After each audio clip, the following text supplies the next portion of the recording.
Hi children, welcome to Gita School Tupran online classes.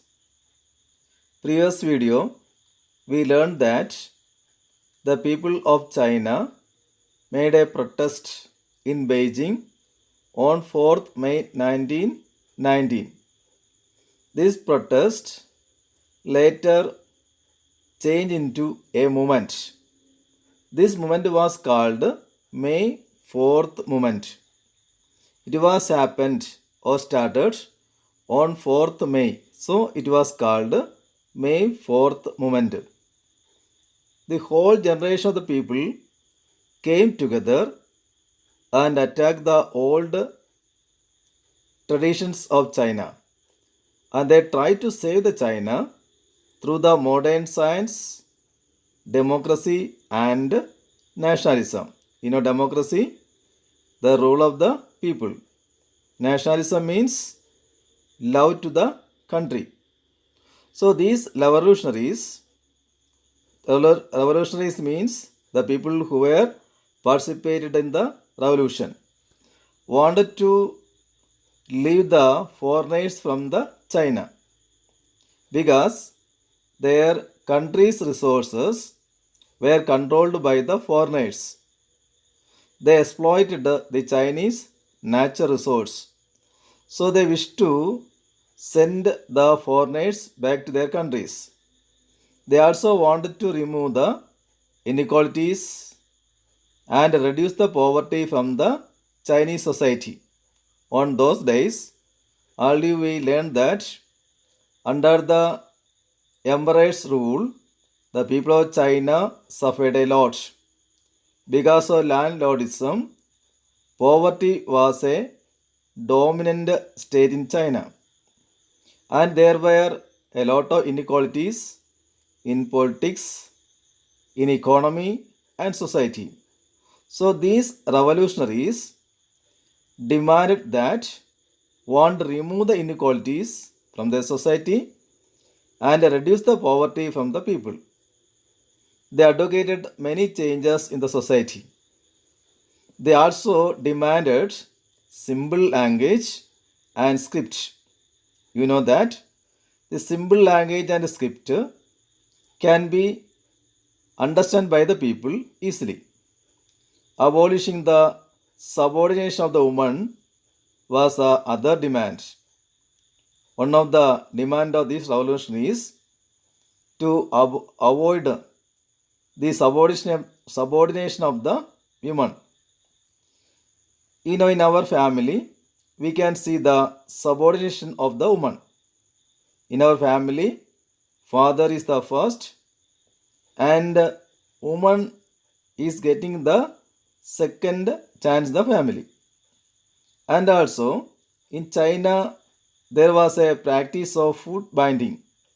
Foot binding means it was a cruel practice existed in China. What was called a foot binding? Foot binding means not allowing women to have fully grown feet. And also they were demanded equality in marriage and economic development and stop the poverty. This revolution was called the Republican Revolution. After the Republican Revolution, the China was entered in the period of great disturbances. This we can study later. Now you can see in China two major political parties were emerged. First one was Kuomintang party. Kuomintang was also called the National People's Party. Kuomintang. But we can write Kuomintang, KMT. Kuomintang. But in Chinese language, it was pronounced like Kuomintang. So, commonly it was called the Kuomintang party. The second party was the Chinese Communist Party. In short, we can call it as CCP, Chinese Communist Party. So these are the two major political parties emerged in China. Both parties tried to unite the country and also bring the stability. The Kuomintang followed the political philosophy of son at son. They propagated the four great needs. What were the four great needs? Clothing, food, housing, and transportation. According to Kuomintang Party, these are the four great needs. You know that. Cloth is our basic need. Food also. Next, housing also our basic need. And as a social creature, transportation also a social need. Anyway, after the death of Sun Yat-sen, Chiang Kai-shek emerged as the leader of Kuomintang Party. He launched a military campaign and tried to control the warlords. And also, he wanted to militarize the nation. The Kuomintang Party was an urban-based party. During this time, the industrial growth in China was very slow. 1919, the industrial workers, nearly 5 lakhs people, were appeared in the city of Shanghai. Do you know Shanghai? It's a famous city in China. Later, it became the center of the modern growth. And a small percentage of this working class were employed in the big industries, that means modern industries like shipbuilding. They were petty urbanites. Petty urbanites in Chinese language we can call as Jia Shimin. Jia Shimin means petty urbanite. And also they were mostly traders, shopkeepers, and urban workers, especially women, earned very low wages. So they were organized themselves and they formed their trade unions. Their working hours are very long, working conditions also very bad. Nowadays, you know that during this period, there was a inspiration from the noble ideas. Already I taught you previous videos.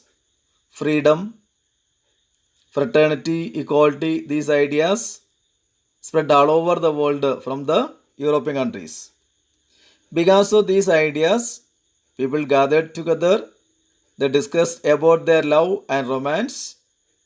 And also many schools and universities came up in China to develop the social and cultural heritage in China.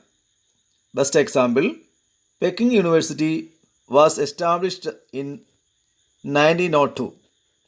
Journalists also began to reflect these ideas. Chiang Party was a conservative party. He encouraged 4 virtues among the women. 4 virtues of the woman, according to the Chiang Kai-shek, was chastity, appearance, speech, and work. According to Chiang Kai-shek, a woman in China needed these 4 virtues. Chastity. Chastity means Padivrityam.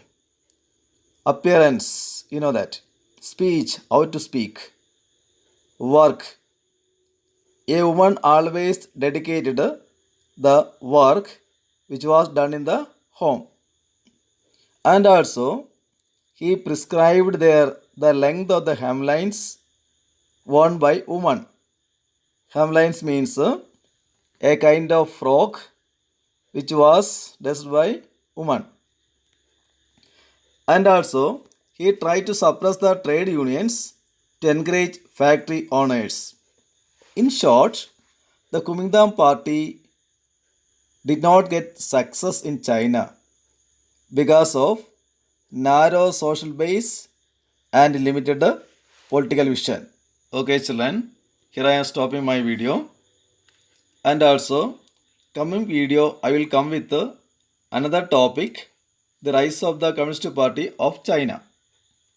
All the students are instructed to complete your CW book and also prepare for another assignment test. Thank you.